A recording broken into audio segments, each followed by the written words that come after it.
We're all hoping that maybe the worst of the weather stays away from us tonight through tomorrow morning.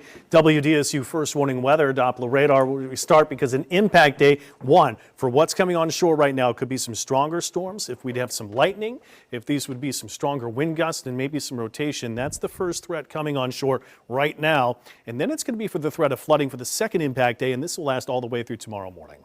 So our Doppler radar showing where we've got the rain, not much of it here in the metro, but there's the leading edge of some heavier rain. Parody to Raceland, Matthews, Lockport, Valentine, Cutoff, Bellamy, even St. Charles, Gray, and Alleman getting a little bit of rain. Heaviest looks to be over Valentine right now.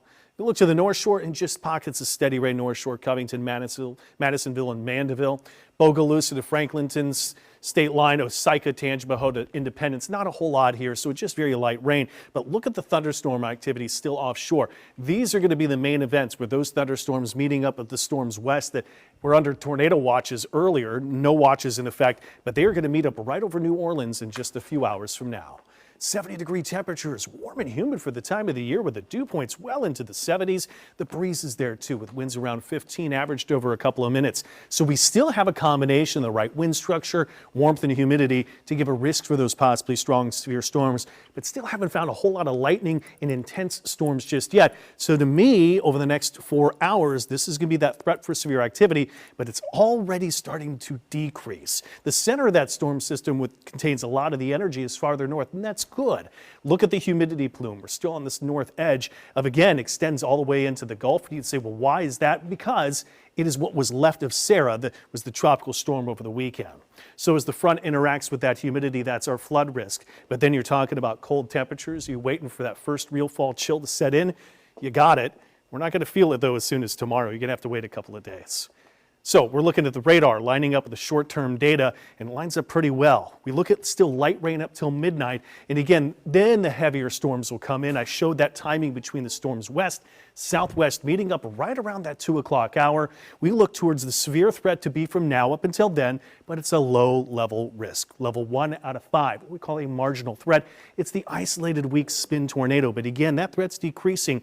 Early morning hours before the sunrise will get up and going, which will be in the clouds. It's tough to find. 6 a.m. the storms are finally starting to wind down. By about 9, we're really getting rid of the rain. That particular forecast shows 1.5, 2.5, 4.5 inches of rain, but more generally speaking, kind of a northeast to southwest line from around Picayune to Houma and points east. 3 to 4 inches, if not locally more possible, and that's right in line with the flood watch that extends through noon tomorrow. So to really break it down, the severe threat is now through 2 in the morning with the tornado risk. The flood threat comes second, and again, that will last all the way through Tuesday morning. So be on your best to give it extra time tomorrow morning because those roads will be wet. I guarantee you it'll be slow. Flooding rain, that threat of tornadoes still top the list, and then we go down to where there isn't a chance of hail. So be careful tonight, and especially through the early morning hours.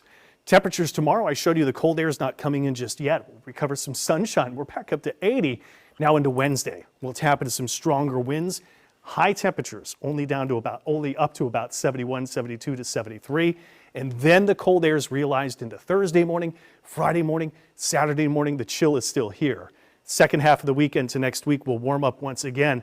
We're talking our first cool temperatures down into the mid-30s, 35, 36, 37 to the North Shore coming in.